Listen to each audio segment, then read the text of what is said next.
Okay, so thank you very much for being here today.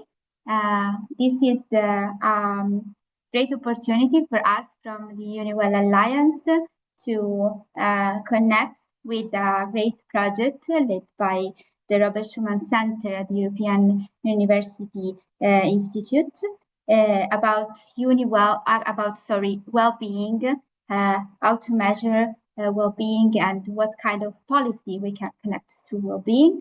I will now give the floor to our Vice President for International Relations at the University of Florence, coordinating the scientific part of the project Uniwell, that we will explain a little bit more later on what it's about. And then we will go into the discussion of the topic of today, so whose well-being. Thanks to a lot of speaker experts that today we will share with us results and data about well-being definition and measurement. So without further ado, I will give now the floor to Professor Giorgio Giovannetti, if you want to share your slides. Okay. Thank you, Sarah. So, as Sarah said, I'm the principal investigator for the project of Uniwell, which is what is Uniwell. Since I'm going to give you a welcome from our side, I want to do a preamble. Most of you may know, but basically the landscape where university operates recently changed. The idea was an idea that was born with Macron, and that the European universities in general were too small to compete with equal forces with the American university, Chinese university, and other universities. And so there was a new framework launched a few years back, which is the one of European University Alliances.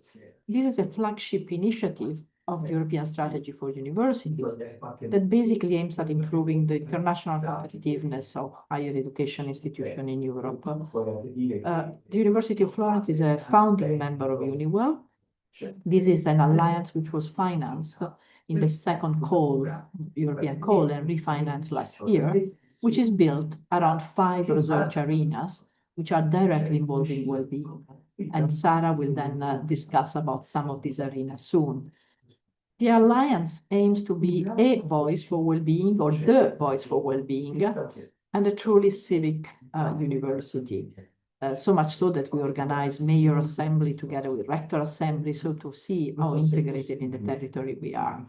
Basically, what I believe is that European alliances are the present and mainly the future of universities. So what is Uniwell? Uniwell is a group of 12 universities. You see them in the map where they are located. De facto, 3 of them are actually associated partners because of political issues. One is Birmingham because of Brexit. One is the National University TNU in Kiev because Ukraine is not part of Europe. And one is Semmelweis Universities because Semmelweis is not, Hungary is not getting money directly from Erasmus at the moment. But you can see we are located in Spain, France, Germany, Italy, Hungary, Poland, Sweden, UK, and Ukraine. And the main idea of this university, which is basically more than 300,000 students and more than 50,000 employees, is to improve the international competitiveness of higher education institutions in Europe, promote European value and identity, and eventually award a European degree label that later will become a European degree. But the vision of the Alliance is to make a sustainable contribution to improve well-being in society and the environment through joint program in research, teaching, innovation, and transfer. And that's why with basically when we saw that there was your project, we thought that was a really very, very good project to do together. So what have we done in terms of Uniwell? I will be very brief. We have undertaken many projects in these 5 years in research, in education, in global outreach, in civic engagement, and so on and so forth. And the view was exactly that of becoming a voice or the voice for European universities and becoming a voice or the voice for well-being. We have not decided which one, whether it will be a voice or the voice. In research and education, I have some slides which I will not go through, but I will leave them in case you are interested. We did some joint degree-based research. We did a lot of seed funding calls, a lot of common projects. We did networking at UN national level. We participate in stakeholder consultation on development for full rollout of European universities. We engage with associated partners, for instance, in line with the Union of Skill. We did an analysis of the skill needs of different regions, provinces, countries, and the mismatch versus the educational offer at different universities. We engage with other networks, for instance, participating in For You for All, but also now in trying to work with groups. And we have active website and social and communication. Of course, a lot still will be done, but I want to show you something which is the summary of what we had done in the first 3 years. And this is the UniWell showcase in Murcia. We had a designer trying to summarize the strategies and to become a voice for well-being. And then also some summaries, which was done for the 5th birthday in Cologne last month, with all what we have done. And you see, this is, for instance, well-being competences, setting boundaries, enable students to work and think together and meet, well-being in teacher education, well-being indicators, and things like that. And this is the summary of the work done in Cologne. So basically, I will stop here, and Sarah will discuss one of the 5 arenas of research, which is the one, I think, of environmental and well-being, but all of them are very focused in the center of our research. Thanks, and welcome to the meeting. Up to you, Sarah. Thank you very much, Professor Giovannetti. And yes, I would like just to give you a brief overview without slides, just in words, going a little bit deeper on what are these thematic arena doing. In particular, I am coordinating the one on environmental change and well-being. All the arena, as you probably noticed, focus on one key elements. We have environment, we have health, and today with us there is Irene Carradori, my colleague, coordinating in Florence the arena on health and well-being.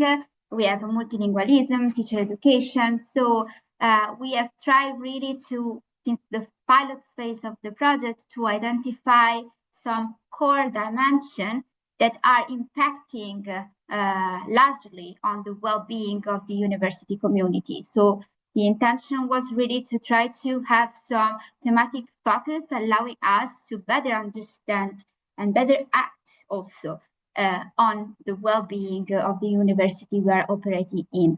In particular, for the arena I'm coordinating, we are doing a lot of work in order to try to combine together the dimension of the environmental change and climate change and how this impacts our personal but also societal well-being. And since we have the opportunity also to have on house in Florence the coordination also of the arena on health, we are doing a lot of work also in trying to work taking and putting together the dimension of health and environment protection within the well-being discourse and action.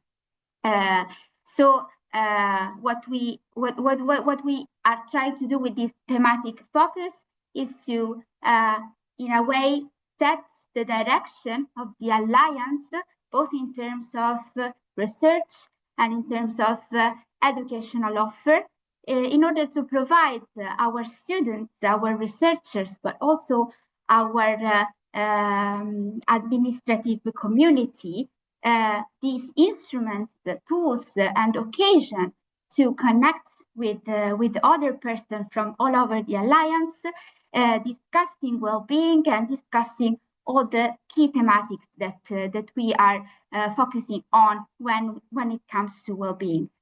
Why is that? Well, it's because since the pilot phase, when we decided to focus on the issue of well-being. We have, of course, identified well-being as a complex and multidimensional and multifaceted concept. So we tried analyzing what was there in terms of the community of the university to identify some core issues that are impacting our well-being at the university and working on that. But of course, the path towards the understanding of well-being in order to enabling us to be as much as possible impactful in the way we address well-being at our university is a long path in the future. We would like to be, as Georgia said before me, the voice, or at least a voice of well-being for all the community at our university. And that's why we are very glad to have the possibility to connect with these great projects we be led by and run by Robert Schumann Center at UI. And I would like to thank very much Gabi Umbacht that today will moderate the workshop and guide you through several key questions around well-being in order to try to better understand after this workshop whose well-being.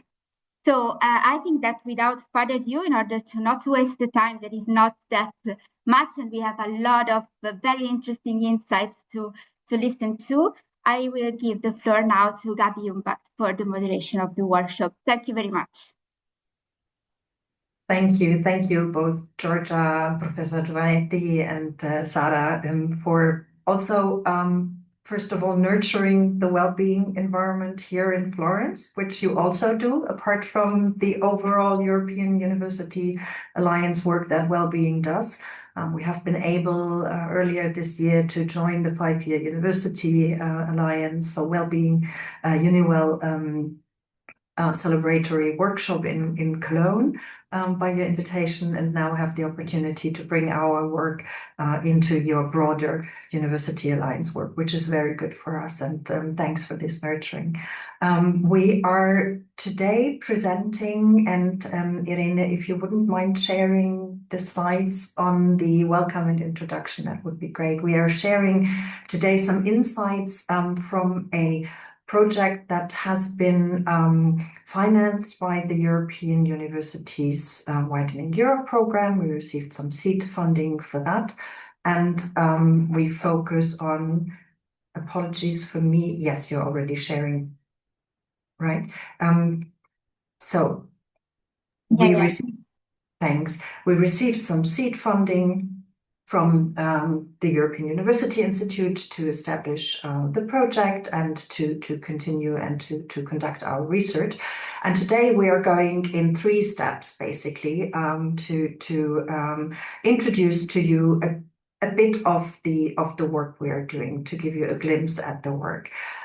So the first welcome institutional has already been done. I'm doing now a bit of a welcome and introduction to the project. Later on, we will evolve in 3 panels, and the panels focus on individual questions each. So who impacts definitions of well-being, who impacts, what impacts, who impacts, and who is impacted by that. Rather than presenting the individual products of our research, we thought a combined view on that would be more interesting for you. Irina, if you wouldn't mind to move on to the next and the next and this one. Perfect. Thank you very much. So to give you a bit of a background, WeBe, so the States of Wellbeing and Measurement of Happy Lives, is a project that focuses on quantification, measurement, well-being with or without hyphenation, and localization. So we're very much looking into conceptual ideas: who defines well-being, at what stage, what is the nucleus of the definition. And the second part is, how is that translated into national, transnational, local meaning? So there are 2 components of the research that we conduct. One is the transboundary conceptual commonalities that Mira Tivari and Rafaela Ventura analyze here at the UI with a data set on well-being indices that Mira does. and a systematic review and academic literature on well-being that Rafael does. We do have a portfolio of case studies in the first phase that we are now in and ending in end of December on the Visegrad 4 countries, where we look into the translation of these concepts of meanings of well-being into national policies, practices, and understandings. The project team consists of colleagues from the V4 countries, so the Visegrad 4 countries, Attila Barta and Gergely Stegner from the ELTE Center of Social Sciences and the Corvinus University. Attila is a senior research fellow at ELTE and an associate professor at Corvinus University. Gergely is a student researcher working together with him on the Hungarian case study.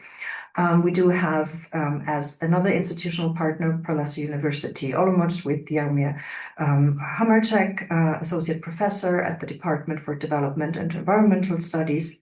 He's also a global research director of the Social Progress Imperative that connects him to Petra Krylova. She's currently a PhD candidate at the University of Valencia, policy analyst at the JRC Competence Center for Composite Indicators and Scoreboards, and also still engaged as a global research director in the Social Progress Imperative. And Bogna Kietelinska-Radwanska, who is assistant professor at the Institute of Applied Social Science of the University of Warsaw and engaged in the Polish case study. Me, myself, I'm the director of the research area Knowledge Governance Transformations at the Robert Schuman Center for Advanced Studies at the UI, and I'm a co-PI together with Jaromir and Bogna of the project. So this is the current phase. On the next slide, we will see what's coming. And here's a general invitation that we will also issue again for the UNIVEL community in written. We are preparing and had the first meetings for We Be Global, meaning that from the pilot cases of the 4 Visegrad countries, and the colleagues and experts worked very intensively on designing the research approach, the methodology, and working on the questionnaire to have a meaningful common frame for the case studies to ensure comparability. We are now zooming out and have invited contributions for either case studies on countries or on domains, on policy areas. And so far, we could increase the network to 29 researchers from 5 continents. The idea is that we work together on a similar questionnaire, on similar products interim to publish a special issue on the individual case studies in a more comparative view, focusing, as I said, either on national understandings of well-being or domain-specific understandings of well-being, in order to publish them in Well-being, Space and Society. Hopefully we will be accepted. That is something that we're negotiating. If there's interest in the network in UNIVEL, please get in contact with Mira Tivari. Why are we doing this research? So stemming from our research on indicators in general, but also on the SDGs, we realized that global framings and policy relevant framings of these big container terms, sustainable development, well-being, often needs translation on the ground. And often we have conceptual differences or translation problems, different national traditions on the ground, in a way that impedes global coordination, transnational coordinations. And we want to put a bit more substance to this localized meanings to really understand what do different communities mean with well-being, what are key elements of well-being on the ground in nations and local communities. So based on this, we will today, and now we can go to the next slide. Thank you. We will today discuss 3 key questions that we came across in our research in WeBe. And these are: what impacts definitions of well-being, who impacts those definitions, and who is impacted by these definitions. And we will do that in roundtables. So each of the contributors, and I've put here the research team. Each of the contributors will present some ideas in order to inspire discussion. We will have hopefully 20 minutes round about this presentation of our team, and then 10 minutes in each slot for Q&A. And after that, we will have a general wrap-up and opportunities still to discuss. So with that in mind, we go to the next slide and the first panel and move directly to the next slide, because there we will see, and then next, thank you, Irene. We will see the individual contributions. And Mira, we've said that you would start with a bit of a preamble on exactly what definitions of well-being before we dive into the variables that impact on those definitions. Over to you for that. Yes, thank you. And good morning or good afternoon, everybody, depending on where you are. Indeed, as everyone who's working in well-being knows, and as we've talked about even with our colleagues at Uniwell, it's very hard to come down to what is a definition of well-being. And I think WeBe is based on the premise that there is no singular definition of well-being. What we're doing is we're really examining the definitions that come out at different levels of governance. So what I'm going to speak to today is the insights that we're gaining from the transnational level of governance of well-being. So Irene, if you wouldn't mind going to the next slide, please. Thank you. So the insights that you're going to hear from me today over the course of the panels are coming out of our data set of indices of well-being. And these indices are indices that look globally, so i.e. at more than one context. That's our principal inclusion and exclusion criterion. And that work around well-being or affiliate concepts. And Raffaele will go a little bit more into the affiliate concepts when he talks us through the systematic review. So what you see here is a word cloud of the definitions of well-being, or the core concept that the index is using from the indices of our data set. Very interestingly, you see that what looms very large is choice. And that's coming from the Human Development Report and Human Development Index definition of enlarging people's choices. In some cases, it's referenced directly by other indices, and in some cases, they just take it up without referencing it directly. But choice and enlarging choices and giving people the opportunity to have different choices and different freedoms is very prevalent in these definitions. You see that followed then by this sort of echoing layer of capabilities, drawing on that layer of discourse, fulfilling your potential, attaining a decent standard of living and having the freedom to do so. And then at a smaller level, you see the basic needs pillar. So healthy lives, security. And again, at a very small level, you see sort of the broader concepts of things like multidimensionality or flourishing or knowledge. As we're going through these sets of words, there are core concepts that people define as quality of life, livability, prosperity, flourishing, social progress, human development, what it means to live a better life, and then well-being, i.e. unhyphenated, so in some cases taken as a sort of umbrella concept, and hyphenated, tending more towards the policy side of well-being. Finally, interestingly, only a third of the indices actually define their core concept.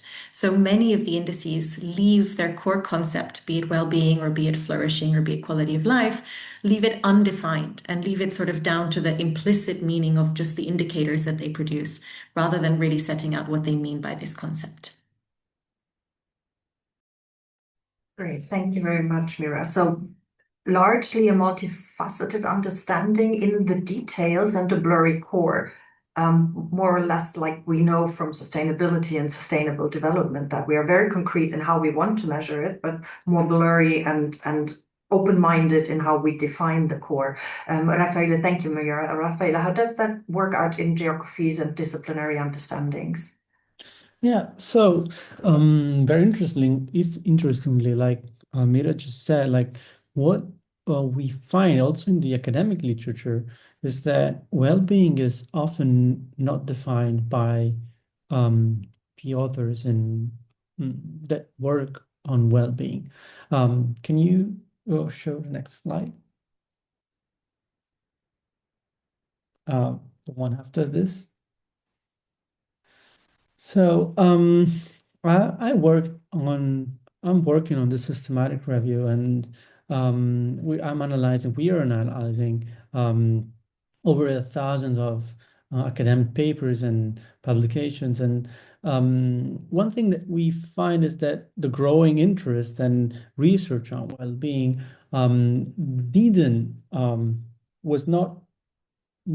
didn't show a parallel growth in the common understanding of well-being. So we still don't have a common understanding of well-being, and this is highly fragmented by disciplinary interests and also, in a way, trends, internal trends. So whereas we might have an initial attention to well-being only in terms of maybe health-related dimensions, then we had a growth in translating well-being into more societal, economic, psychological dimension of well-being. However, every discipline tend to have, not only every discipline tend to have its own kind of and implicit conceptualization of well-being, but also what happens is that every paper tend to just measure well-being according to what the needs are for the research. Can you go to the next slide, please? And so what does this mean is that what impacts well-being is what the specific disciplinary focus need to have or to account for well-being in a certain circumstance. So while we may have in psychology indicators that measure well-being either objectively or subjectively, dependent on, I don't know, mental health issues, then we might have environmental sciences that measure well-being according to, I don't know, temperature or other indicators. So what impacts well-being tend to be also the sensibility and the also interest of the researchers and the objective of the research that wants to study well-being. A second issue is the geographical one, and this also really have an impact on how on the nuances of well-being and what the cultural and also the let's say biases that some institutions and also part of the world have on defining and understanding well-being.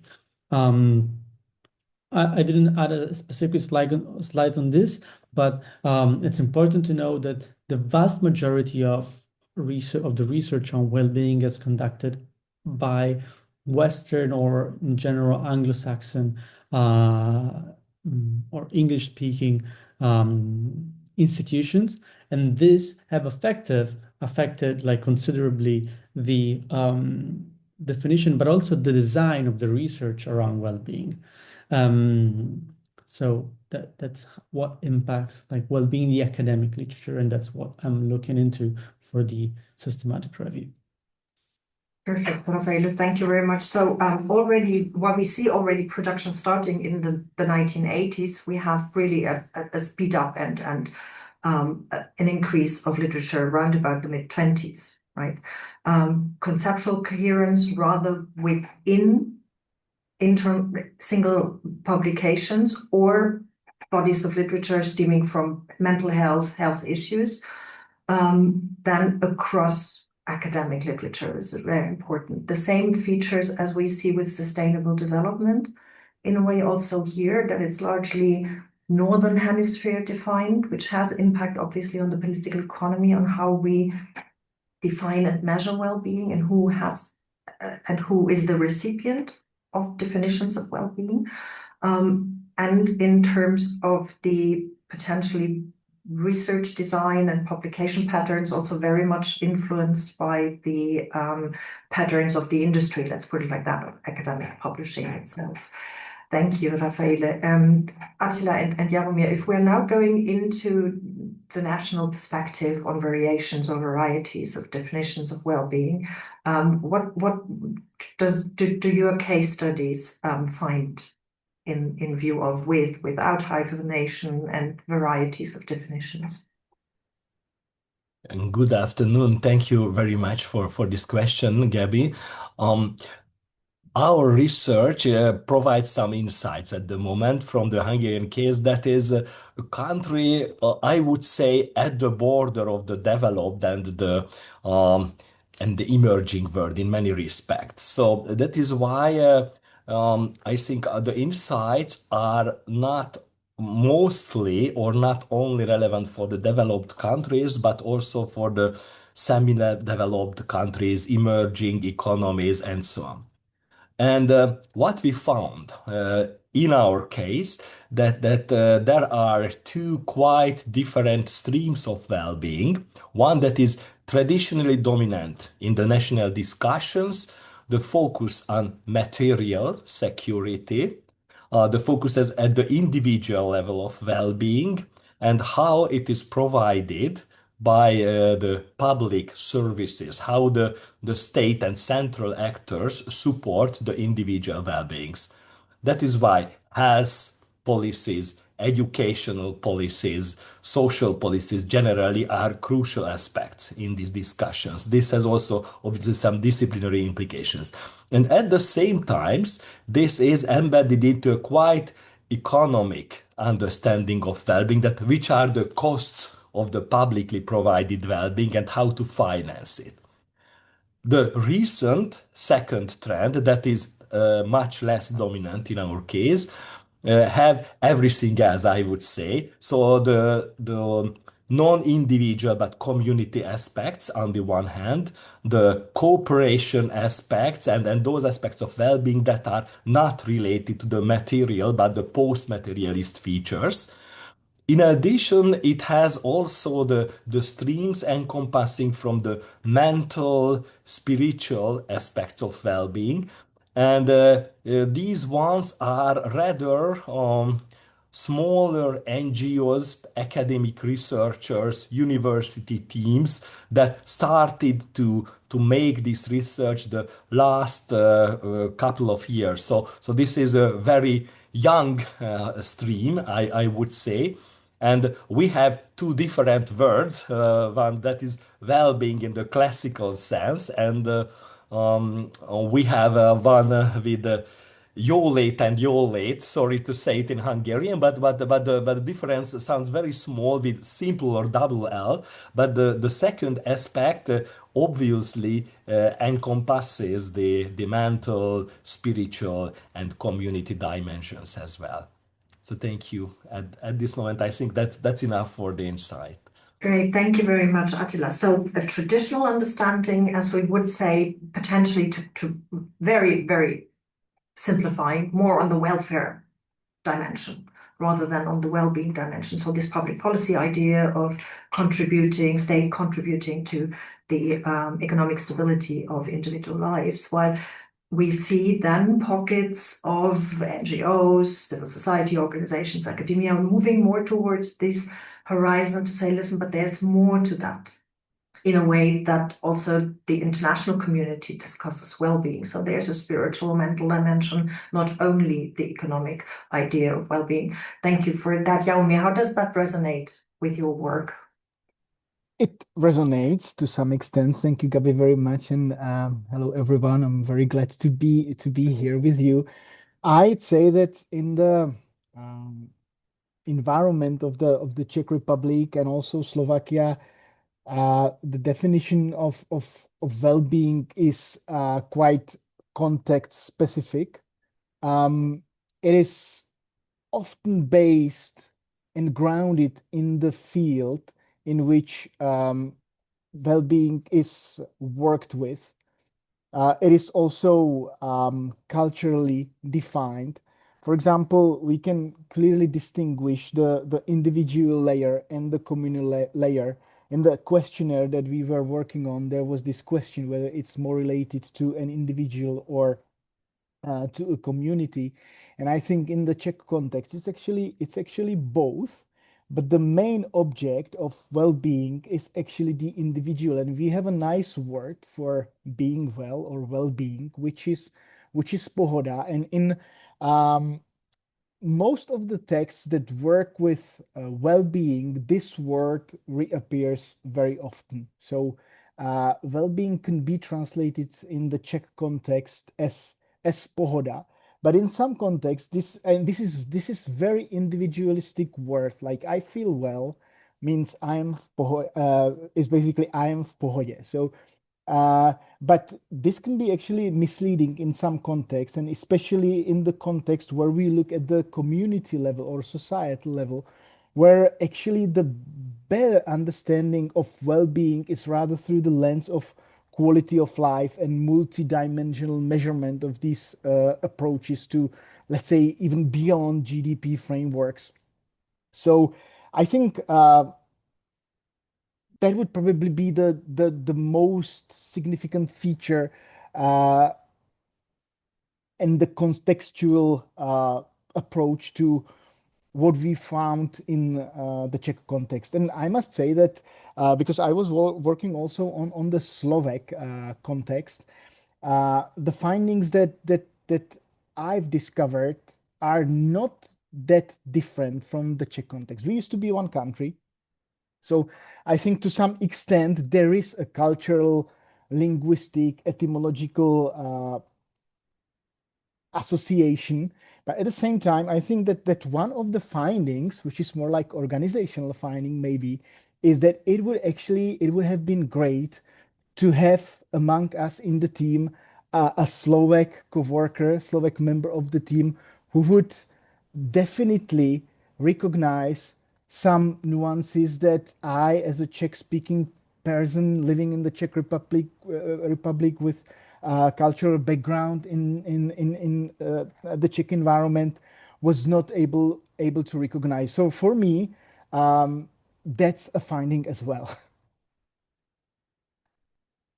Great, thank you very much, Jaromír, both on the substance and on the meta level. So basically to say Czech Republic very much focusing on the context, local, but also individual, understanding that well-being is perceived as belonging to my quality of life, maybe also sense-making. If we talk beyond GDP, there might be a bit of distancing from a neoliberal understanding of also community development, of how we want to see our societies and us in our societies, and the very interesting component of cultural path dependency of a country that once was a federation and now is divided into two countries that, however, share understandings as far as you can verify. I have on my list, obviously, to do a bit of a quiz on a Slovak colleague who verifies that for the final publication, but we seem to already see some sort of interlinkages culturally.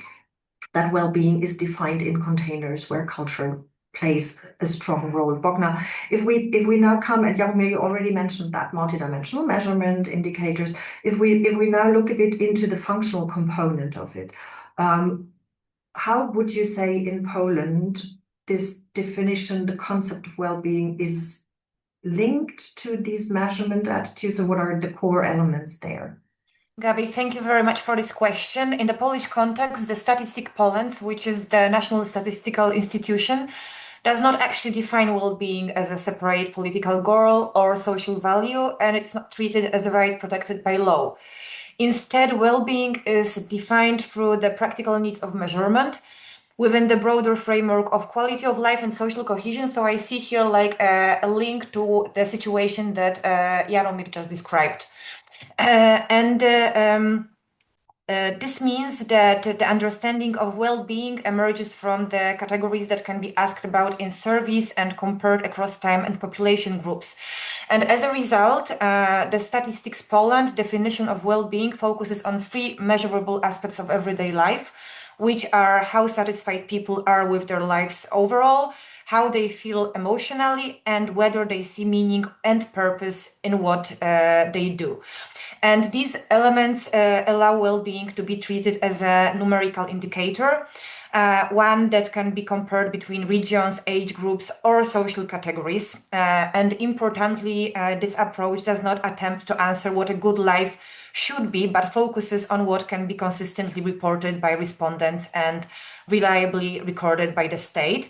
And in this sense, well-being is defined more by the needs of data collection and comparability than by national legal frameworks or political debates over welfare, rights, or happiness. I also would like to mention that we have two words that can be like the translation from the English word well-being, which is dobrostan and dobrobyt. However, in the practice and also in the academic papers, they are treated interchangeable, even though they actually mean something else, which I find very important. And also what I noticed that in many academic papers, authors don't give and this is what actually Rafael said, then they don't give the definition of well-being or dobrostan or dobrobyt. But in a general idea, I can say that there is a difference between dobrobyt and dobrostan, because dobrostan, which is like good state, it typically is referring to subjective aspects of well-being, and dobrobyt, which is like good being, is referring to its material and economic dimension. However, GUS, which is like the Statistics Poland, measures dobrobyt subjektywny, which, and as we see the three components, they are actually the mix of those two understandings, so of dobrostan and dobrobyt. And this is why the situation is getting complicated if we are looking for any like strict definition of well-being. But as I also mentioned, well-being is not mentioned in any way in the national constitution. And I would rather say it's more visible in the commercial area and commercial research than in the like national attitude towards that. And some commercial reports are published on the national websites, which means that there is some kind, I wouldn't say cooperation, but probably the national institutions see the need of like talking and discussing the well-being, but there is still like a big gap actually to fill in. So thank you very much. Great, thank you, thanks, Bogna. And I mean, a bit of this, the situation like in Hungary, this dualism of terms in between the economic and the more individual, the collective, the individual. And a situation where it indeed seems that quantification is capturing in a way the definition and the proliferation maybe also of the term well-being and of well-being as a concept, as we see that what is measured then becomes the reality that is reported and potentially limits conceptual definitions that go deeper into an individual definition of well-being. And as you said, the term is taken up more by commercial actors, potentially also this behavioral dimension of well-being that impacts then on consumption patterns, potentially. So a very interesting sphere where actors use the term and research on the term, but not really a clear national anchoring of the idea, as for example in France with the 2009 Commission, or in Germany with the reports on well-being that came after that. Thank you very much, Bogna. Petra, the constitutional principles, Bogna said there are none in Poland. Is that something that you witnessed too, or do you have different results there? Thank you very much, Gabby, for this question. And indeed, it's actually very interesting what we see in Czech Republic and Slovakia, the two countries that Jaromír and I were looking into. And I wouldn't even hesitate to perhaps say that the constitutions in both countries offer a well-being framework as such. However, none of the constitutions actually defines or talks about well-being explicitly or well-being per se, but the areas, the aspects of well-being that these constitutions cover are indeed very, very similar, which is very much due to the shared history that we've had until 1993. Technically, it is a little different in the Czech Republic and it is a little different in Slovakia, but the underpinning concepts that are included are indeed very similar and are indeed very little economic. The areas that are being covered indeed relate to civic and political rights, social inclusion, equality, inclusion of minorities, health and environment, family, the right to life and personal security, educational and personal rights, justice and rule of law, property rights, as well as data protection. So we do see a very solid integration of all of these aspects in the constitutional order of the two countries. And as I've mentioned, there is very little, there is material security mentioned in both constitutions, but that's as far as it goes for kind of economic aspects. The rest of the aspects is very much in the non-economic side, but we do see a very solid integration in the constitutional order in both countries. We see very different implementation or how well-being is then on the policy as well as monitoring level uptaken, but I believe we'll talk about that in the next section. Great, thank you. Thank you very much, Petra. So while not written in the constitution, the Czech Republic, the Slovak Republic make sure that their people are well, that well-being is a strong element of being a citizen of the state. If we deconstruct it and go to the essence of well-being, as we also see in Mira's data sets, these are all covered, and it will be very interesting to see how these deconstructed elements of well-being are reflected in the constitutions across the different case studies. So basically going the other way around to look on the substance and then to see what elements of well-being are taken up in legal frameworks rather than to see if the word and the concept resonates. Bogna, you wanted to add? Yeah, I would like to add something because this perspective that was just showed is very interesting because in Polish constitution, as I said, it doesn't include well-being as a constitutional principle, but we also, it protects several areas related to well-being such as health, environmental safety, social security, safe working conditions, family welfare and children's rights. So if we deconstruct Polish constitution, not looking like straightly of the using of the concept of well-being, then we also have it, what I mentioned in my case study. So I'm happy it was mentioned by Petra. Thank you. Great, thank you very much. Thanks for these very rich insights and sneak peeks into your research. We have now some time for Q&As. We can also backload them after all the rounds of presentations. So I will give all the participants a second to reflect whether they have an immediate question that they want to ask on this round. If not, we would move to the next round. And you, while listening, make sure that you take notes of your questions. And I take from the silence, the consent that we now move on to the second round. So while we saw now in the first round what elements and variables impact concepts and definitions of well-being, we now move to the actor side. So who impacts definitions of well-being?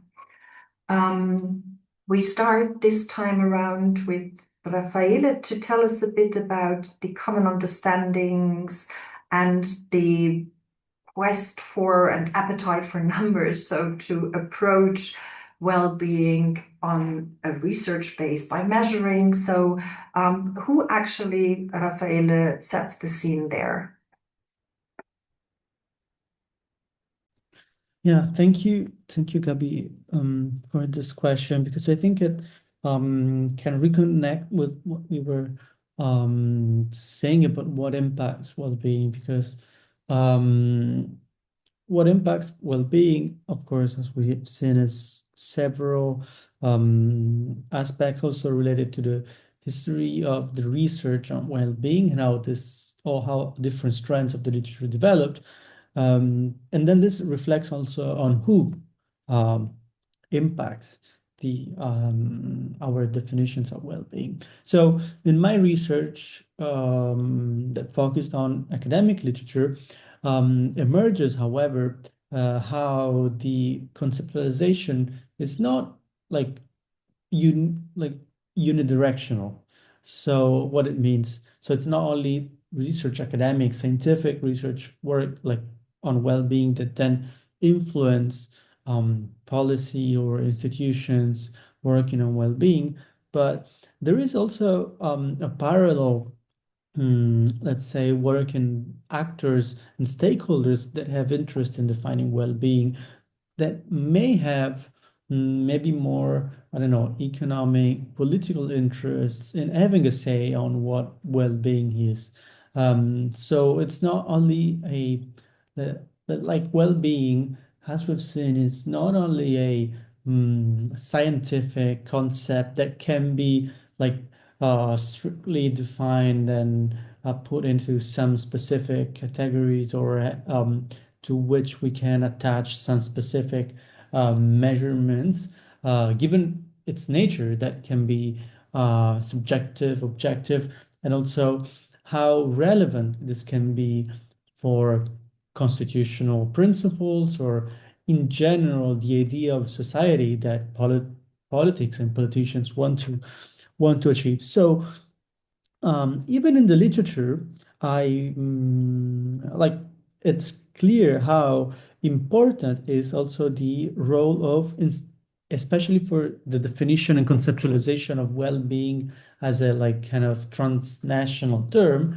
So this idea of well-being to be applied in multiple, like top down to multiple contexts and situations. So for this, it's very important to note or to stress the role of international institutions.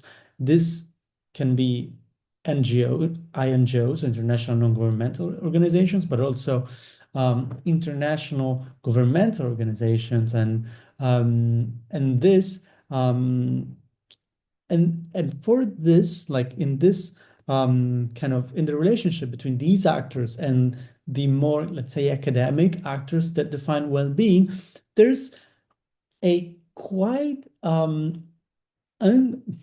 would say unclear, but not because it's not under the light, like it's clear how it works, but it's not like I said, it's bidirectional. So sometimes it's the academic environment research influencing and plugging in some of their outcomes and findings to this reflection at the international level. Some other times, though, it's the other way around. So, I don't know, frameworks defined after stages of negotiations by political actors or economic stakeholders that frame and define and conceptualize well-being in a way that is kind of acceptable in this context, more maybe diplomatic or more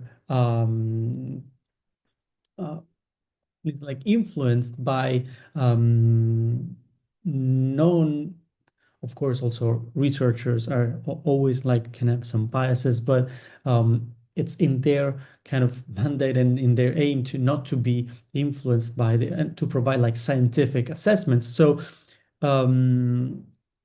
what happens is that this non-scientific also definitions and framing of well-being that comes from negotiations sometimes are also taken by the academic research as reference point, as example for starting and then scientific reflection. Why is that so? Sometimes it's because, of course, this has like real world, this produced like this kind of more political definitions of well-being have real world impact. Some other times, some others time is what happens is that given the fact that we don't have like a common understanding of well-being or a like kind of extensive critical and reflection on what is the meaning of well-being in the academic different disciplines, then sometimes it is taken as granted that if international institutions or government take that definition of well-being, then it is possible to, let's say, design research around those conceptualizations that instead are the outcome, they result from a very different process from the process that maybe a researcher or a scientific design of well-being would define. So just to conclude, because I realize I want to give space also to the other questions that will definitely integrate and complement my question, my answer. To conclude, what I wanted to underline here is that the complexity of who impacts the definition of well-being is also given by the nature of the term, but also of the different interests that both researchers and scientific and academic sector has. And it is sometimes colliding, but sometimes also cooperating with the, let's say, more general international institutional environment. Great, thank you. Thank you very much, Raffaele. So if we want to say that, basically a corresponding tubes work where we do see, yes, there are CSOs or civil society organizations and researchers who go into flag planting, agenda setting by their work, pushing certain concepts forward. But a larger body of research basically follows up on what international organizations do, because they do policy relevant work like the OECD's obvious how's life, so the quality of life measurements, but also the World Happiness Report or the Global Flourishing Initiative, who frame the concept with an eye to policy relevance. And research then takes it up to say, okay, we do an impact study. Who's taking up this OECD, who's taking up the other, rather than working really deeply on a conceptual work. What are pillars of well-being? How is well-being understood in different regions of the world? So more of these tracing, impact studies, policy relevance, and an influence that is bidirectional, but a bit more strongly from the field of policy relevance into the academia. Thanks for that, Raffaele. That was really important. Mira, if we now look into measuring and obviously by approximation defining the concept, who are those that produce, and maybe also equally importantly, who are those that fund the production of knowledge in a quantitative term? Yes, thank you. And thank you, Raffaele, for setting out the groundwork in terms of how diverse the treatment of these concepts is. To go for a moment into, why are we even looking at who produces and funds these indices? We've been talking as a thread through our interventions today about the contextuality of well-being definitions and understandings. And our investigation of who produces and funds these indices picks up on a work that Gabby has done in the past on governance indices, and then that we've done together on sustainable development indices, that really says these indices are not placeless, however, digital and however universal they might seem and claim to be. May I ask you, Irene, to go ahead a few slides? I think these were from Raffaele, so a little bit ahead, please. Thank you. Once again, I'll let you know more. Thank you. And I think the next one. Yep, lovely. Thank you. So I'm going to talk us briefly through the producers and funders. In our analysis, we analyze everything about the producers together and everything about the funders together. But what we're seeing is, in the case of the well-being data set, actually some commonalities. So I'm putting them side by side. So in terms of the sector that the producers come from, they are predominantly from research. But there are also some whose principal activity, when we code what their sector is, some of them whose principal activity is commercial, is not fundamentally research. This was similar in sustainable development in that they were also primarily research organizations that produce indices on sustainable development. But in the case of sustainable development, we didn't find any that were fundamentally commercial organizations going after this, which is a key distinction that we're seeing coming out in the well-being indices. You see this reflected in who the funders are. So you see the left-hand bar, that the predominant sector from which the funders come from behind these indices is the corporate sector. This is followed by government, but in this case, I've put a little arrow to qualify who those government funders are. This refers to UN, Human Development Index, OECD, WHO indices that are by default funded by their member states overall. And there's one index that was produced by someone at a public university. Could I ask you to go ahead, please? Thank you. Now we go a sort of sub-level into that, and we go into the organization. So not just what sector they work at, but what type of organization is this? So within the sort of research sector producers, there are 4 of them that are corporations. In the case of sustainable development, we saw that there were 4 national corporations, but none of these big multinational corporations financing sustainable development indices. They were mostly international research groups or intergovernmental organizations, whereas what we're seeing very starkly in well-being is the role of multinational corporations backing and financing the creation of these indices and these reports.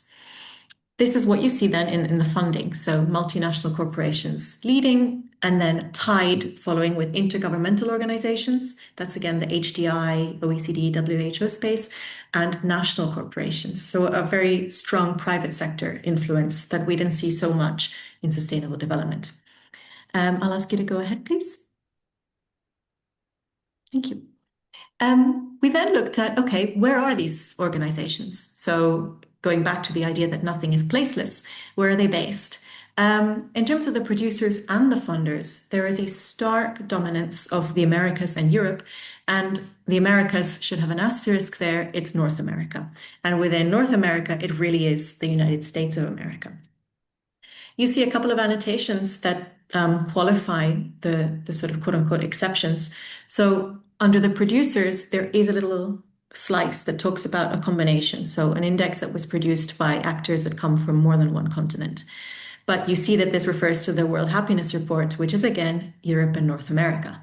On the right-hand side, when you look at the combination slice of funder, if you look just at the slice alone, it seems like there's a large share of the indices that are produced by actors across continents, a large combination slice in green. But actually, that is conditioned by 3 Japanese funders, and it would be very interesting to figure out why that is.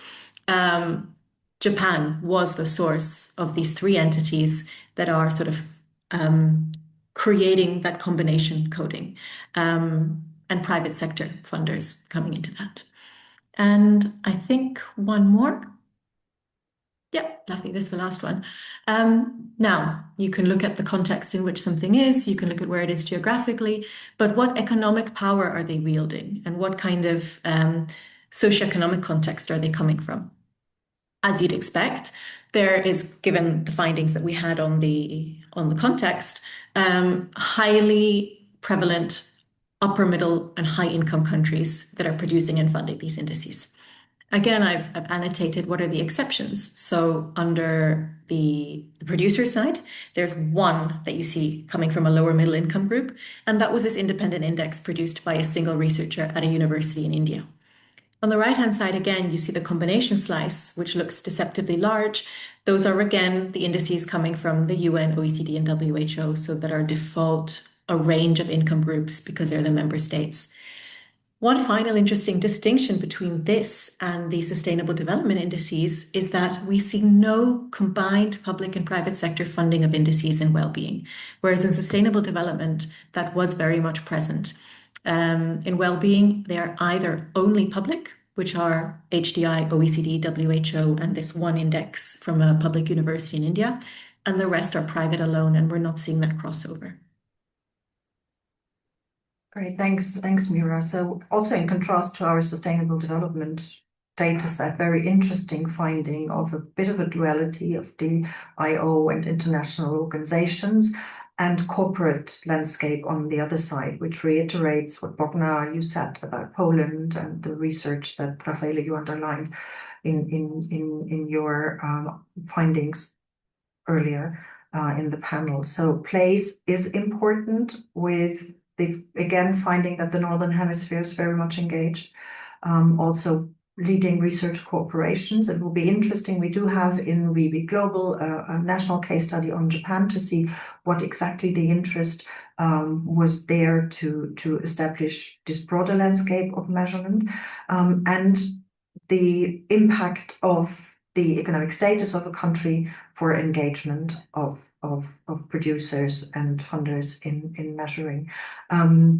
If we go to the next slide, Irene, Bogna will bring us now a bit into the national context and see how exactly OECD and EU measuring frameworks and quantification impact on a national level, and how basically the evidence is provided in that arena.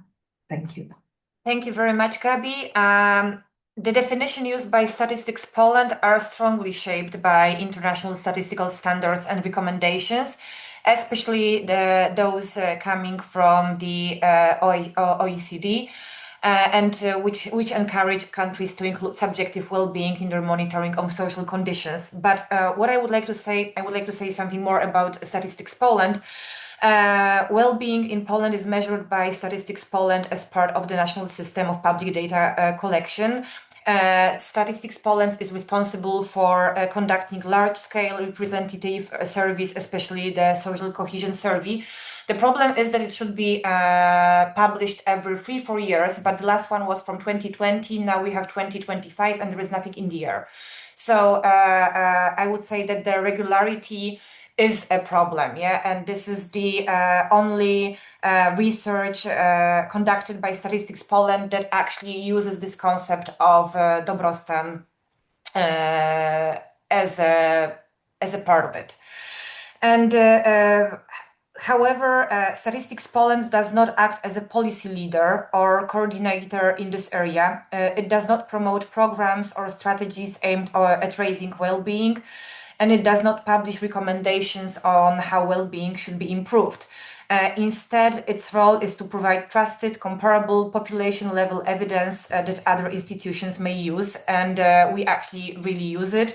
Government bodies, local authorities, NGOs, business, researchers often rely on Statistics Poland's data, even if we know that there are important gaps in it, sometimes in some areas.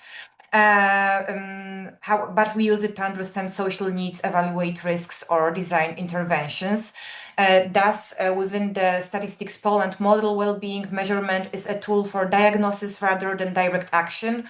It treats well-being as something that can be described, quantified, and tracked, but not necessarily governed or managed through a central state policy. Thank you. Great, thanks a lot. And Bogna, here we actually do see the immediate interlinkage on framing quantification and the consciousness and the presence of a concept within the national debate. So obviously CSO Poland mandated to produce data about society rather than introducing frameworks for policy change. Exactly. And this more reactive part, also the fact, I don't want to say reusing, but attributing existing indicators to the concept rather than proactively creating experimental data to find out more about well-being. So it's difficult there to identify indeed trends, but we see it very much rather linked to the tradition of national data collection, potentially linked to surveys, census, rather than a proactive engagement in extending the meaning of the concept and increasing its visibility within the Polish discourse. Petra and Jeremy, if we're now going into different approaches to measurement and to reporting, what do your case studies say about that?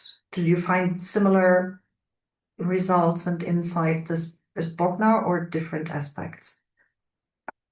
Yes, I think very similar to Bogna's finding. But if I just go back to the underpinning of well-being in the two countries provided by the constitutional order, what we do not find at all is any linkages between the policy and the constitutional well-being framework, should we label it that way. In Czechia, there is actually one institution that is tasked with let's say, monitoring or well-being coordination, which is the Government Council for Sustainable Development that operates within the office of the government. But their remit essentially was with regards to the Agenda 2030, with regards to the SDGs and the measurement of the quality of life as it is part of the SDG framework. And it is very interesting that as part of this Government Council for Sustainable Development, there was an expert group on indicators several years ago that really defined in detail for areas that were matched or that were mirroring the OECD Better Life Index. So the same areas, and they defined contextualized tailored indicators for Czechia as such. But this project, once it ended, and there is no continuation in the measurement framework. The Government Council reports regularly on the implementation of the SDGs and also on quality of life measures, comments on indicators availability, etc. But there is no anchoring framework within an official institution in Czechia for well-being. The statistical office doesn't even have well-being or the quality of life as an area. In Slovakia, we see something different. We see that there isn't actually a policy institution that would be tasked with well-being or the quality of life. But in contrast, we see that the statistical office does have an area of indicators labeled quality of life. But even more surprisingly, I would actually say, it is the Supreme Audit Office that actually created a framework for the quality of life that has become an anchor for the general public, but also for media and for policymakers, of course, to assess and measure well-being across municipalities in Slovakia, in a nutshell. Sorry, Jaromir, do you want to add something? Yes, I actually wanted to add something that apart from the official institutional frameworks, there are, of course, approaches, let's say, less official, unofficial, in academia and in different kind of research, which reflect to some extent the context specificity that I was already talking about, also in terms of measurement and analyses, the individual level and the community, the collective level. So in the individual one, once again, the individual is the main object of well-being, and these analyses report and measure well-being in terms of more personal well-being, life satisfaction, subjective well-being, affective well-being, or even happiness in some cases, especially in Slovakia. And of course, they try to not only find out what the level of life satisfaction, subjective well-being people have, but also what are the causes of that. So that's one approach. And the second one also mirrors the more collective level, because what I actually wanted to say when I was talking about it in the previous point is that well-being in Czech Republic as well as in Slovakia, not only it is grounded in community, but also it can be observed that in both countries, people still rely on, to some extent, a welfare state to provide the basics for them. I think this is much more than, for example, in some Western societies. So, and the collective stream or collective well-being stream of research is then more focused on regional differences in terms of the quality of life. And these approaches, to a very significant level, reflect the international frameworks and approaches to well-being as we've been discussing them today, such as Human Development Index, Social Progress Index, Better Life Initiative of the OECD. And again, here, what we can observe is that not only that researchers try to measure well-being of these places, regions, but they also focus on the causes and on the differences. So this is basically what I wanted to add, that not only the official framework is there, or less official framework, but also the unofficial research focused one. Perfect. Adding then the component that is missing in the official. So very interestingly to see that different potentially to France, where in 2009 we had this commission on well-being beyond GDP that was taken up by Germany, where the well-being, quality of life beyond GDP reflection, let's put it like that, was attached to the chancellery. No real institutional embedment, at least in the Czech Republic there, but interestingly, add on to an existing process that deals with measuring. So the 2030 agenda, the SDG indicators, so to see what can be learned from there and can be taken from there. Petra, come in, please. Apologies, Gabby, but I just wanted to follow up on what Jaromír has mentioned, which is very important, but also what you've now said, that in the absence of the official measurement provided by statistical office or any other institution, what we do see in the Czech Republic is actually numerous initiatives that are both academic or private or a combination that do provide their own different measurement frameworks with own definition or approach to well-being. That's what we do not see so much in Slovakia, because there is indeed a government-provided framework on the national level. But what we do see in Slovakia is a much more tailored approach in specific regions. Jaromír, we've mentioned here the Social Progress Index, which has actually been implemented in Slovakia at a very granular level. So not for the country as a whole, well, there was one academic paper actually, but for policymaking on a very granular level of specific regions, but on the national level, because there is that official anchor provided by a state institution that is sufficient and that actually attracts media attention as well. But because that is missing in Czechia, that's where many actors see a gap and an entry point that they try to fill in. Attila. You for this opportunity to contribute at this stage. Actually, an interesting issue that came to my mind when Raffaele presented the word cloud, and which were the important words and the less important ones. For instance, if you remember, such issues that basic security or public services were small ones, while choice was a large one. So if I try to translate this word cloud, this is the word cloud of the developed countries, the first word, and the international standards mostly provided by international actors and organizations.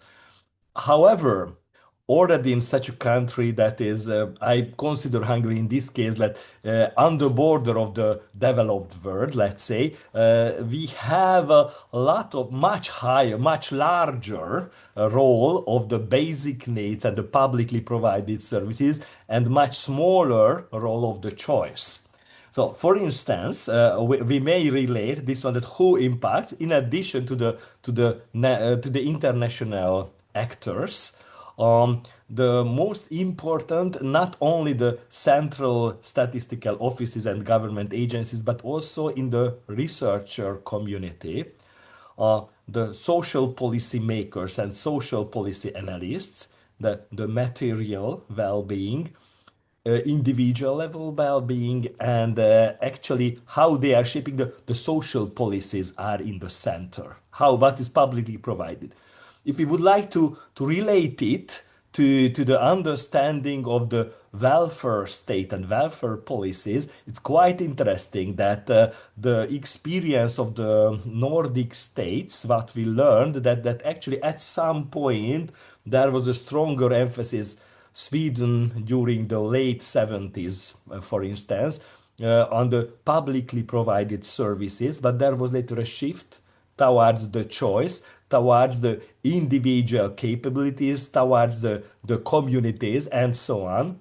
But in our case, when we define the well-being and when the major actors define the well-being, this shift has remained secondary, marginal. So this is not part of the mainstream research yet.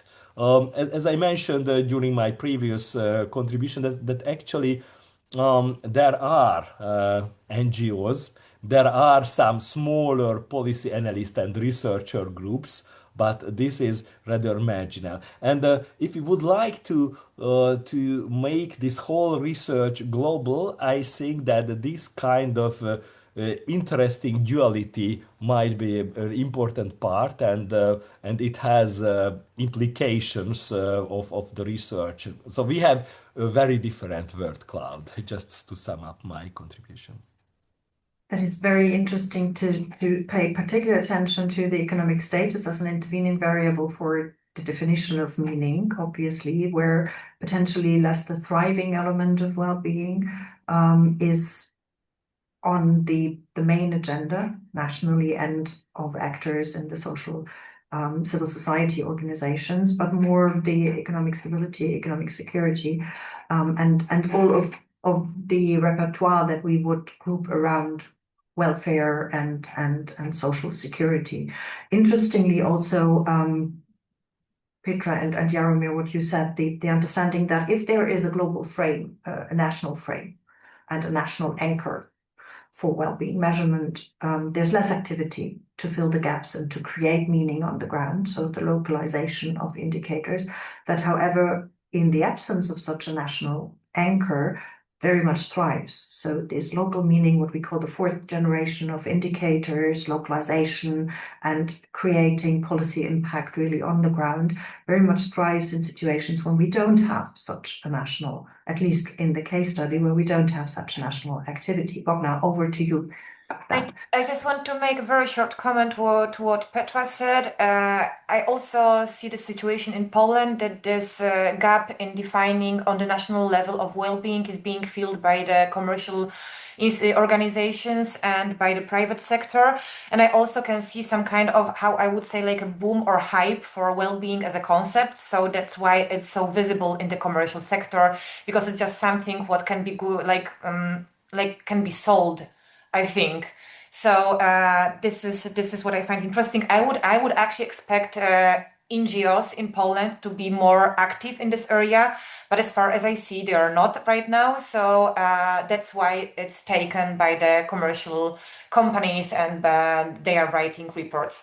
Okay, that's all I wanted to add. Thank you.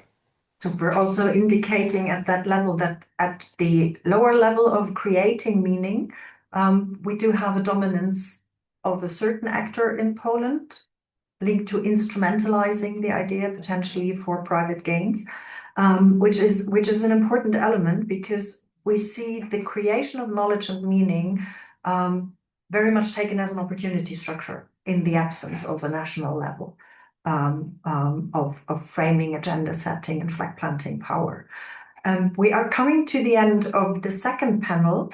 Same as with the first panel, you are super invited to come in and put forward your questions.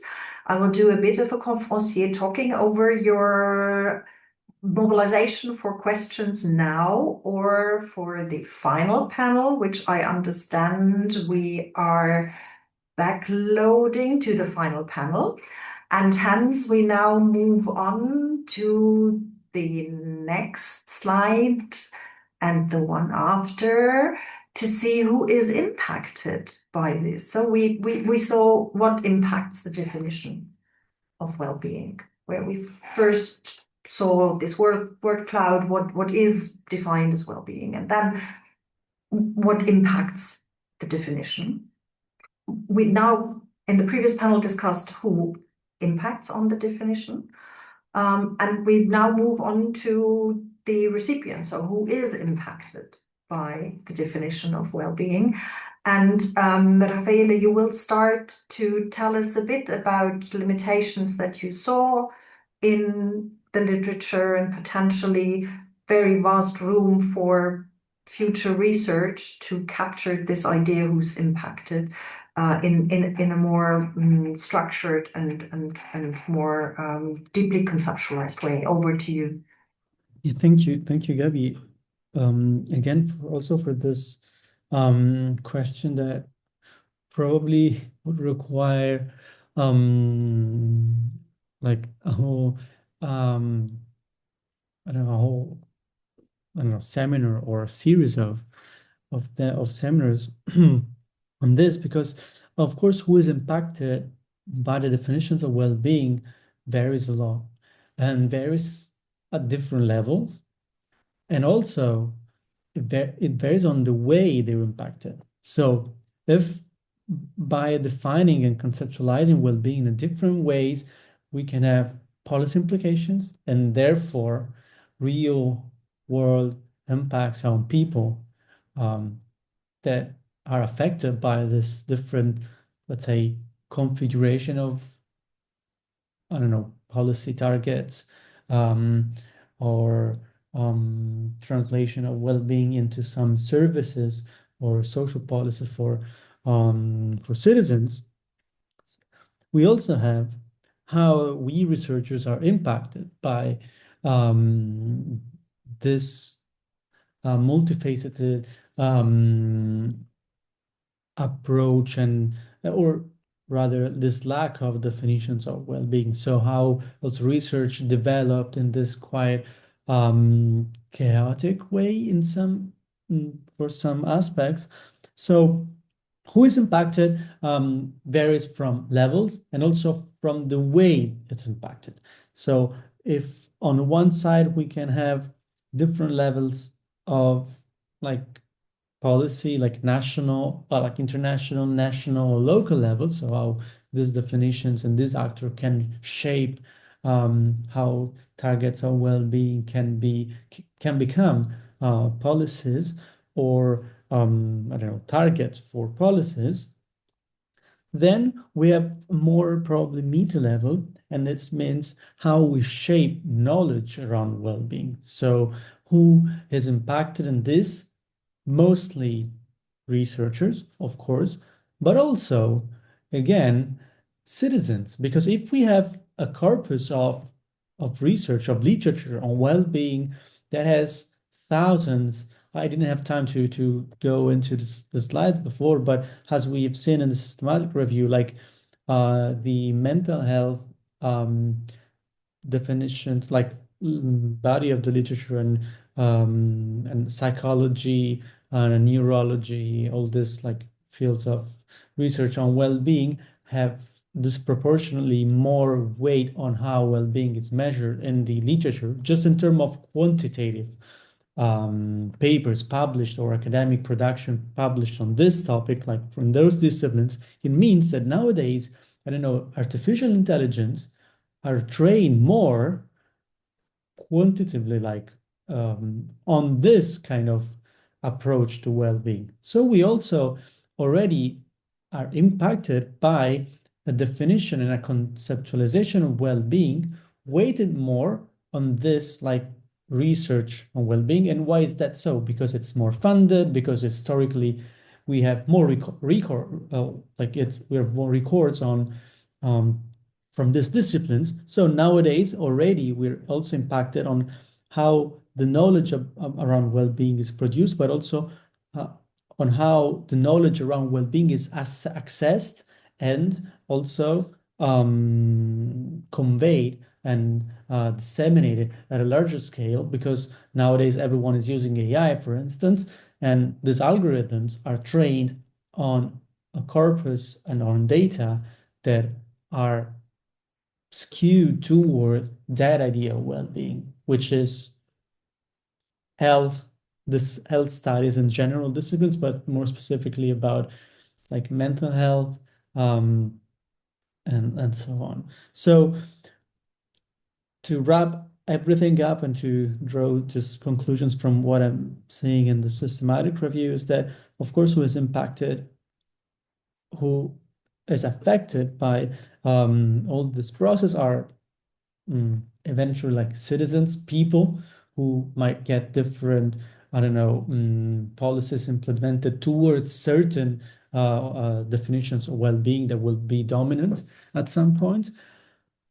But also researchers. So the knowledge production part will be affected by a, I don't know, more chaotic or a more also more interdisciplinary approach to well-being that is lacking. So far, we record this very disciplinary segmentation of well-being understanding. So research is affected, and so also how we design, we shape, and we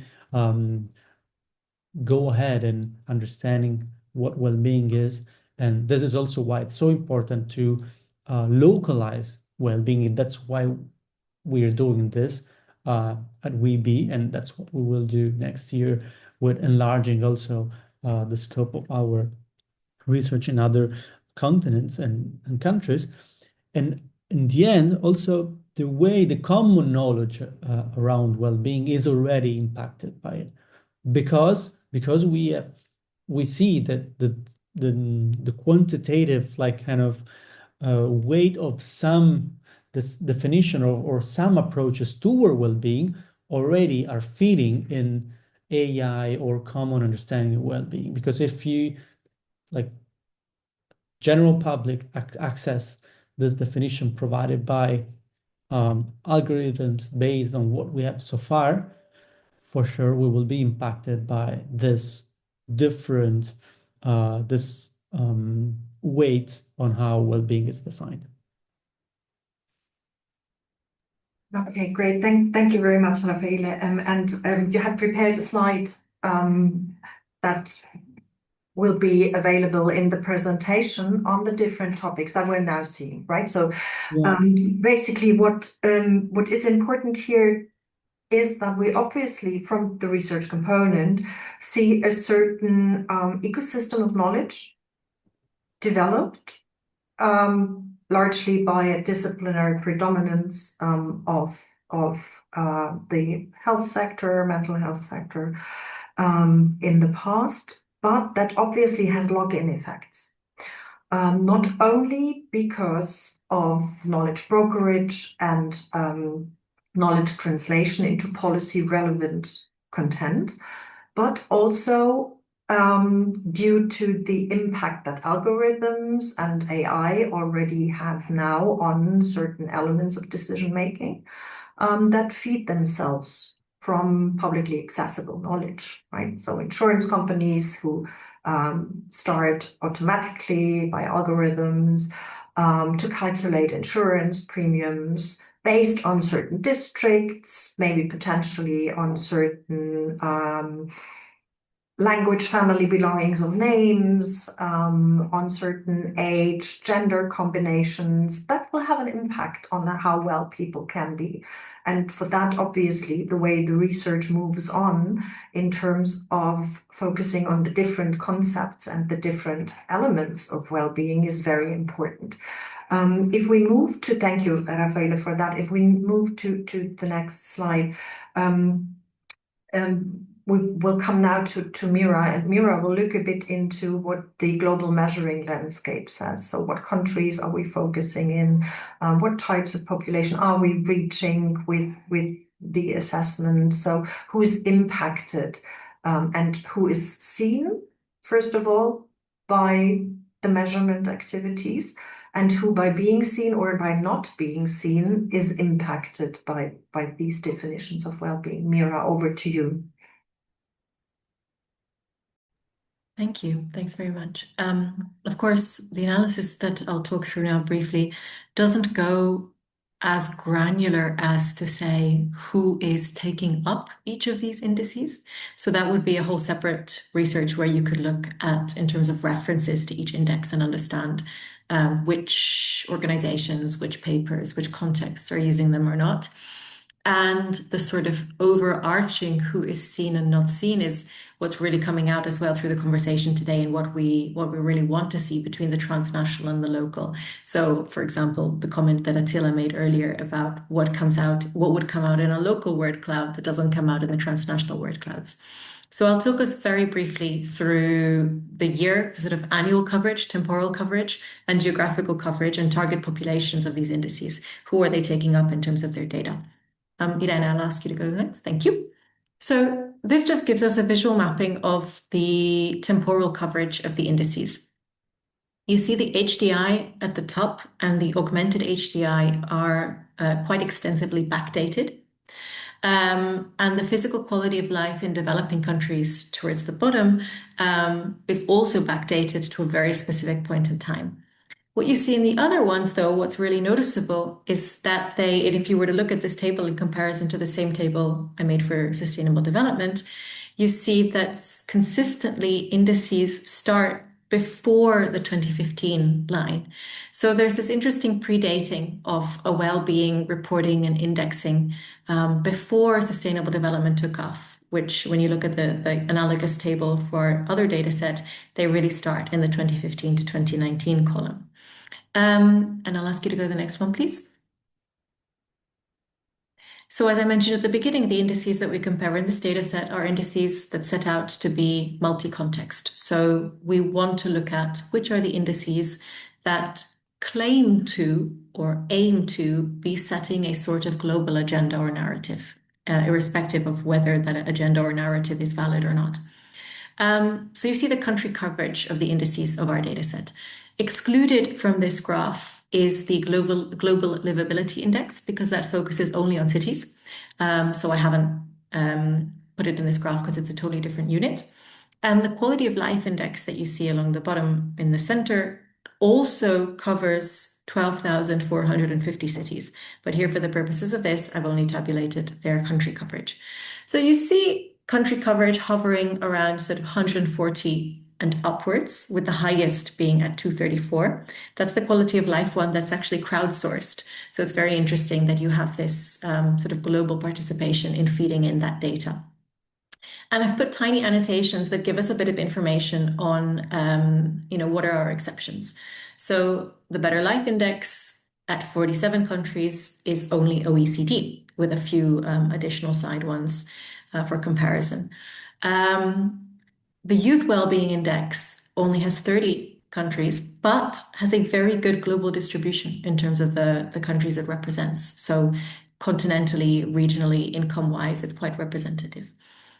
The Islamic Wellbeing Index, as it says on the tin, focuses on Islamic countries. So naturally, we have a much smaller sample at 33. The physical quality of life of developing countries, again, as it says on the label, focuses on developing countries. So we have a smaller sample. The health behaviors in children, you see that between Islamic and physical quality of life, they have an interestingly restricted sample of countries. They're based out of the WHO Regional Office for Europe, so they focus on Europe, but also Canada and Central Asia. And I have not yet been able to find an explanation as to why that sort of very particular focus on exactly these regions.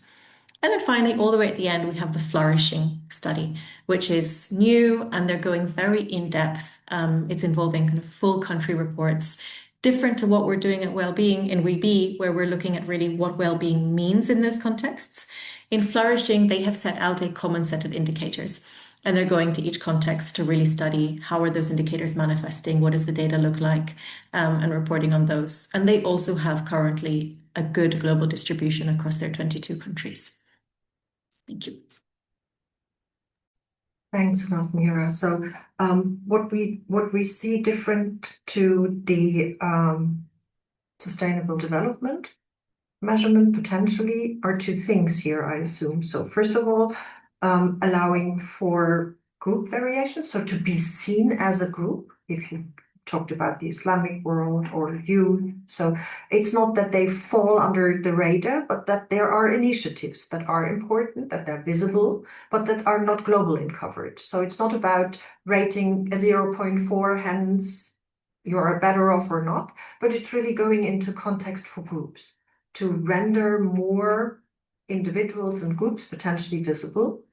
And the other element is something that we would relate to citizen science, so a different type of data collection when you say quality of life crowdsourced, so where more than international organizations contribute in order to reflect how meaning is created, also in the measurement. So the visibility might not target at comparability as much as the previous activities in governance and sustainable development, but more towards representativeness, to be represented and to be seen, which is interesting. It will be interesting if we go into the analysis on the indicator level to really look into the potential different meaning that is created in the indicators there. Thank you very much for this insight, Irene. If you wouldn't mind moving to the next slide. We will now come with Attila and with Bognar to the national level again to see what policy implications could be generated or could be results of dominant understandings of well-being, and then again back to the monitoring and reporting and the policy relevance. But first, Attila, over to you. So does in Hungary, in your case, do these definitions and understandings of well-being create policy implications? Is there a link in between policy relevant translations and the existence of a concept? What did you find on this? Thank you, Gabi, for this question. Actually, the link is quite obvious. I suggest, from an analytical point of view, to start with the two ideal types. One that is the more traditional materialist, public service provision focused approach towards well-being, and another one that is much more fuzzy. And let's say the target population is not only individuals, but also groups, communities. The approach is more fuzzy, in addition to the sustainability aspects, in particular the citizen initiatives, the collaborative governance aspects, and the community aspects are also in the central meaning of the well-being definitions. And in our case, obviously, the more traditional, more material-oriented well-being is a dominant approach with some, let's say, deviations. Also, this perspective can encompass at some level the sustainability aspects, but here the discussion is still in the redistribution between different policy areas: health, education, more for this, less for that. Poverty and inequality are let's say the crucial variables in the policy making. Whether the overall poverty or the inequality between different social groups, but everything measured at the individual level, aggregated at some social strata, at some, let's say, spatial aggregation level, national level, and so on. And the missing aspect is quite obvious: the citizen initiatives, the collaborative governance initiatives in this case. I have the impression that concerning the Hungarian case study, the Hungarian case is quite close to one of the two ideal types, but has some sort of limited, let's say, reflection towards the more fuzzy international citizen initiative encompassing aspects of well-being. Great, thank you. So to see that a strong impact on how a public policy impact, if you so wish, right? So to see that this material reflection on well-being, the concept is very much used to also link potentially to the SDG agenda on the individual level. But before I continue, Gagri, over to you. Yes, thank you. Just a small addition that we also found that minority differences, especially with the gypsies, is really difference in terms of understanding well-being and in terms of how they see well-being and how the Hungarians or the culturally others understand that. So we also have seen that not only rural and urban differences has been raised, but also this kind of minority differences. It's a very important element. Thank you very much, Gary, for adding that. So basically, to understand that it is becoming policy relevant to drive the inequality agenda, everything that is related to access, poverty, inequality, education, maybe more at an absolute level. So how do citizens fare in general and what needs to be done? While the empowering moment for citizen engagement itself is not very much impacted by the idea, the definition, and the existence of a well-being concept. But as Gergely, you said, minority empowerment, the ability to frame what well-being for me as a minority means, obviously adds to being seen at a national level, and therefore also as a consequence, potentially as a group, to be able to become more policy relevant, obviously under the condition of national politics, as and if the national political constellations allow for minority rights being important. So, but nevertheless, as an empowering tool, the moment I can frame what a well-being of my community, of individuals of my community means, it becomes visible for the political discourse as well. Thank you very much for that. Bogna, if we are looking into this policy relevance, what do you find in Poland? I would like to say a little bit less about monitoring and reporting because I've already said that, but I would like to comment more on who is actually impacted by the concepts of and measures of well-being. So the Statistics Poland approach measures well-being at the level of individuals, but its effects are visible at the level of statistical groups. And because Statistics Poland organizes data by categories such as age, household type, income, employment, or rural-urban location, the results make it possible to show where differences in well-being are most visible. So the data may draw attention to the needs of older adults, young workers, people living alone, or residents of rural areas, for example.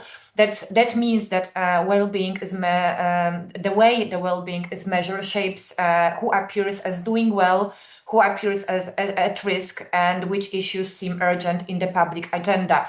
But what I didn't have it in mind before, but what I noticed right now and what really strikes me a lot, it's actually that in Poland, well-being is a social class-related concept. It means that well-being is increasingly recognized not merely as an individual psychological state, but as a socially stratified phenomenon shaped by class, economic security, access to public services. Experiences of well-being differ significantly between social groups, reflecting, for example, disparities in housing conditions, employment stability, access to healthcare and mental health services, and the ability to participate in cultural or leisure activities. I also think that this additional complexity is very related with post-transformation society. So maybe it's not only in Poland, actually, but also in other countries from our part of the Europe.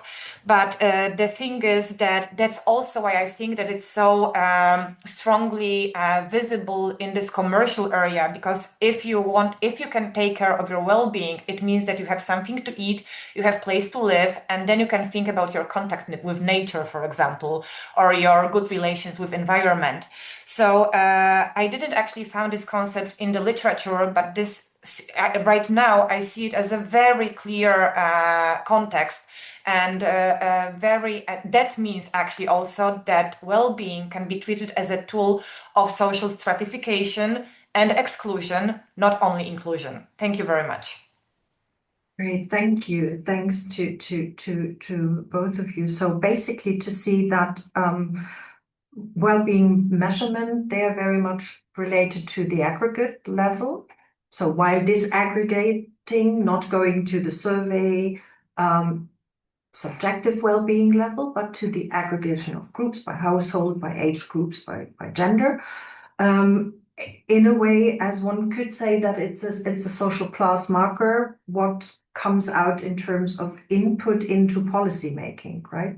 So what you said could be potentially very policy relevant knowledge for social policy of post-transformational societies, maybe well-being, and the well-being concept is especially a marker of countries, societies in transition towards a post GDP, beyond GDP, or an economic status from A to B level. But very interestingly, also to say at a certain, maybe a bit of a analogy to the saying that you first economically have to be in the position to be able to afford an environmental consciousness. Maybe also here, the economy again is a strong marker for the place and space of well-being in the national discourses. Attila, over to you. Thank you. Just it came to my mind that from this perspective, an interesting issue might be that which are the possible avenues of reforms of the policy interventions. And I would like to refer to two smaller sentences, one from Bogna and another one from Raffaele. Bogna referred to this risk issue. So for instance, in this perspective and the focus is at individual level, even if this is a socially stratified vision, but obviously one strong issue is that how to measure better, for example, the ROP, the at risk of poverty rate. That could be a crucial issue that we should incorporate the dimensions of sustainability and so on, and many beyond GDP aspects, but at individual level, aggregated at the level of social strata, for instance. And also Raffaele mentioned that actually in the health policy articles of about well-being, there is a very strong emphasis on the methodology of measurement aspects. So that could be, I think, an interesting issue, that how to integrate better this fuzzy approach about how to measure the empowerment, the participation, the civic engagement, and those aspects of well-being, if we consider it truly as an important one, and how related to the overall level of development, in particular considering that from a global perspective, the relative importance of these issues could differ, obviously. Absolutely, that's a very good point on the relative and the absolute. If we zoom out of our pilot countries, there and this framing potential and power of well-being as a concept that is agreed and defined transnationally for policy relevant action and the potential for transformation again is very, very interesting. So that we basically in our group of countries see a strong focus on potential of participation in wealth, however a country designs wealth, but this surplus rather than exclusion, right? You shake your head, Attila, please go in. Just, I was thinking that what is our group of countries in this case, and I'm not sure that these are homogeneous in this respect. So for example, I could be I think a quite strong assumption that in the Hungarian case, the participation aspect is much less important, but let's say at the same time the inequality and material well-being aspects are very important, and they have a strong let's say embeddedness into public debates and political debates. Yeah. Yeah, great. Thank you. So first of all, clarification from my side, our group of countries for me was our case study countries, how heterogeneous they are. And the participation was indeed participation in wealth, so the material side of well-being. And that as something that is very important so the social risk around exclusion and inequality, that this for this heterogeneous group of case study countries still is a common denominator, it seems. Apart from potentially Slovakia, if I see the trend right, which might be a bit different. Bogna, please come in. I have a short comment because I think that in Poland's situation is similar, so there is still a lot to do in the field of participation. But what I find also interesting is that in Poland, 20% of people trust other people, and I think there is an important link between like the level of trust, of social trust, and well-being. So it means there is still really a lot to do, and this level of trust it doesn't change over the years. So. I'm not very optimistic, but thank you. Thanks a lot. So that's apart from your non-optimism, let's put it like that, a very good point to see that there is a link in between community level, so the trust in others, and well-being, both potentially at collective level of the society and at individual level, how safe I feel, how nurtured I feel by community, which is an interesting element. And our questionnaire goes obviously also into that direction. I thank you all very much for the presentation of interim results from your excellent and deep case studies, to give you all an idea of what comes out of our work that combines the mainstreamed horizontal reflection on what does academia do and how international organizations, private actors, academia measure well-being as a concept. I would now open the floor to Q&As. If you have any questions, if you have any remarks, please come in. I would also like, and there I slide already and eat up part of what I wanted to say after the Q&As while you still reflect on that.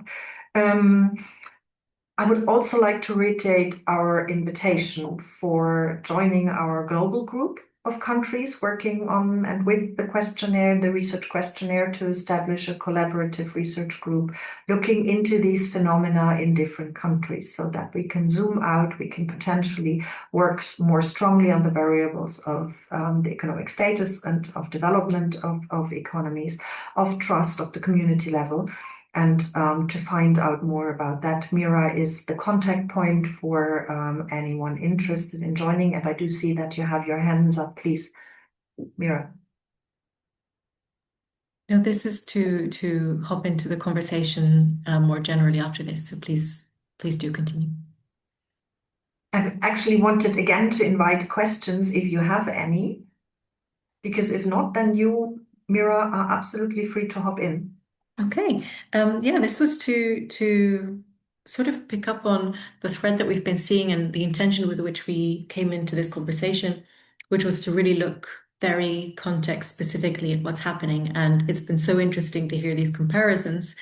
And interestingly, you mentioned earlier, Gabby, indices that are looking at specific communities and helping them, be seen and framed.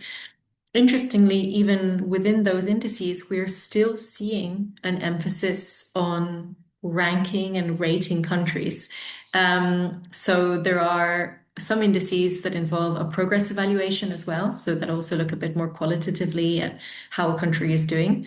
But there are no indices that only do a progress evaluation. They're all either as well as a ranking or a rating, or just ranking or just rating.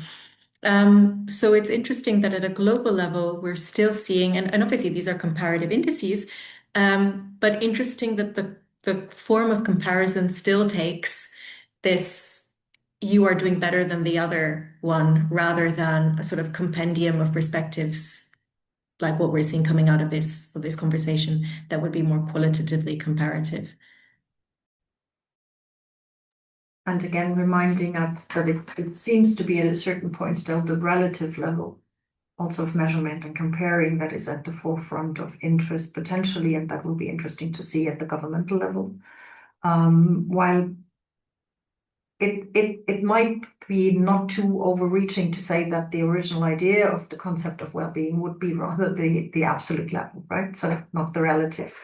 So how is my well-being indeed shaped by the circumstances of my life, of my community, rather than as compared to my neighbor, to be able to thrive and to have fulfilling lives. But that might already push us too much into the flourishing debate, which I don't want to open.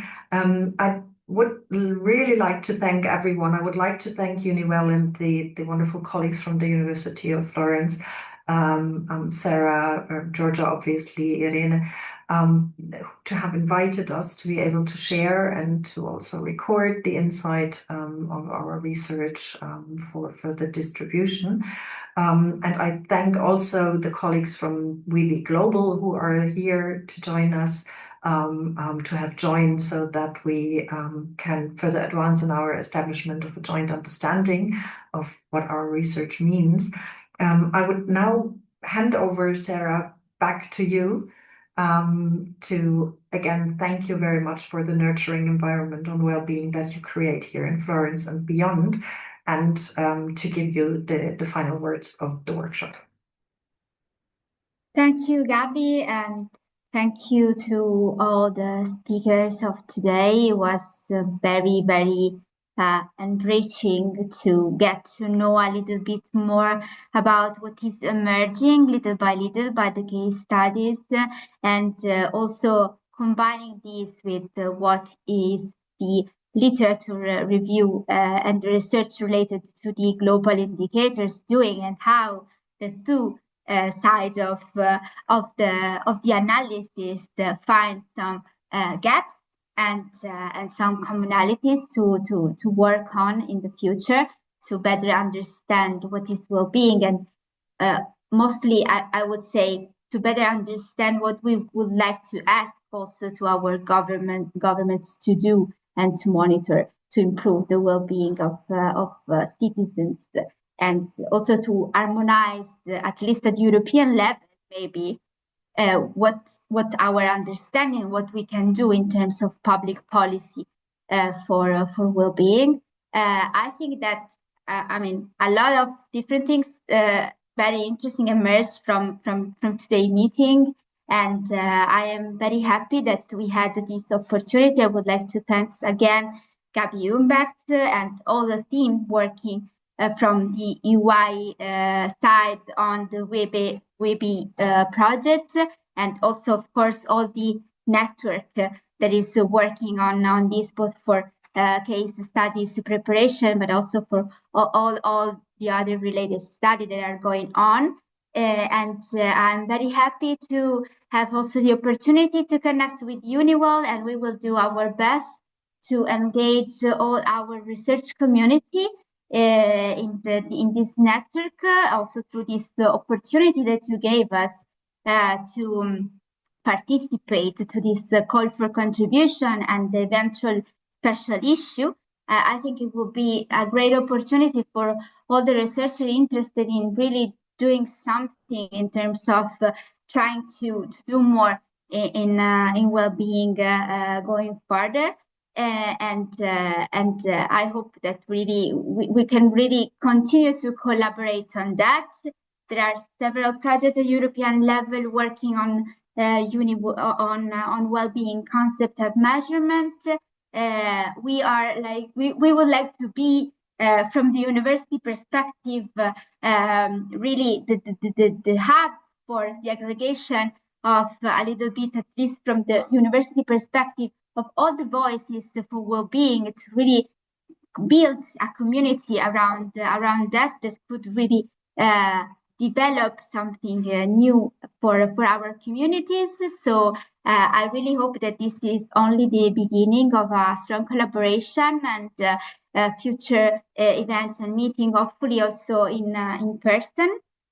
I think that with that, I will close the meeting for today.